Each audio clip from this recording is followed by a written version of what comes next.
સુરત જિલ્લાના ખેડૂતો આંદોલનના માર્ગે વળ્યા છે। સુરતના ગોઠાણ હજીરા સ્પેશિયલ રેલવે રૂટના સંપાદનનો વિરોધ કરાશે। ખેડૂતો કલેક્ટરને આવેદનપત્ર આપવા પહોંચ્યા। ગોઠાણ હજીરા સ્પેશિયલ રેલવે રૂટના સંપાદનના વિરોધમાં ખેડૂતોનું પ્રદર્શન। જમીન માપણીના નામે અધિકારીઓ હેરાન કરતા હોવાની પણ ફરિયાદ ઉઠી છે। સુરત કાંઠા વિસ્તારની અંદર જે નવી રેલવે ટ્રેક નાખવામાં આવી રહ્યો છે ને તેના કારણે જે ખેડૂતો છે તે વિરોધ કરતા નજરે પડી રહ્યા છે, કારણ કે ઘણા સમયથી જે ખેડૂતો છે વિરોધ કરી રહ્યા છે। ત્યારે આજે સુરત જિલ્લા કલેક્ટર કચેરી ખાતે અનોખી રીતે જે વિરોધ કરી રહ્યા છે, શાકભાજી એના જે પૂળા લઈ અને અહીંયા પહોંચ્યા છે આવેદન આપવા માટે, કારણ કે જે ખેડૂતો સતત છેલ્લા ઘણા સમયથી વિરોધ કરી રહ્યા છે। તો ખેડૂતો સાથે વાત કરીશું, શું પ્રશ્ન છે, તેમનો શું વિરોધ છે, શું વિરોધ છે આપનો? જી સાહેબ, અમારો વિરોધ જે હજીરા કાંઠા વિસ્તારમાંથી હજીરા ગોઠાણ જે રેલવે લાઇન લઈ જવામાં આવી રહી છે સાહેબ, અમારી પ્રાઇવેટ જમીનની બાજુમાં હજારો હેક્ટર સરકારી ખાલેન પડી રહી છે। અમે સરકારને વારંવાર રજૂઆત કરીએ છીએ કે સાહેબ સરકારી ખાલેનમાંથી જો લઈ જાય તો અમારી મહામૂલી જમીન બચી શકે એમ છે।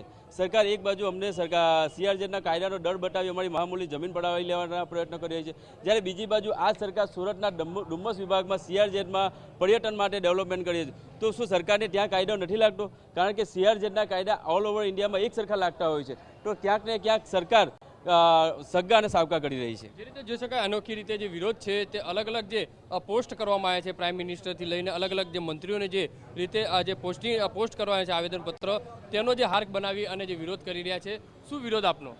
જી, હજીરાથી ગોટાણનું જે રેલવે લાઇનનું નોટિફિકેશન છેલ્લા ઘણા સમયથી બહાર પાડવામાં આવ્યું છે, એમાં અમારા 14 ગામના સંપૂર્ણ ખેડૂતો વિરોધ કરી રહ્યા છે।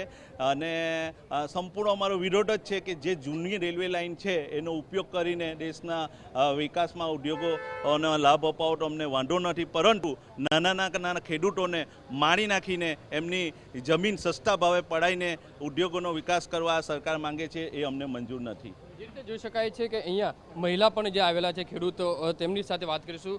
કઈ રીતની વ્યથા આપની, શું વિરોધ? અમે જમીન આપવાના નથી તમને। અમે જમીન તમે લઈ લેશો તો અમે ક્યાં જશું?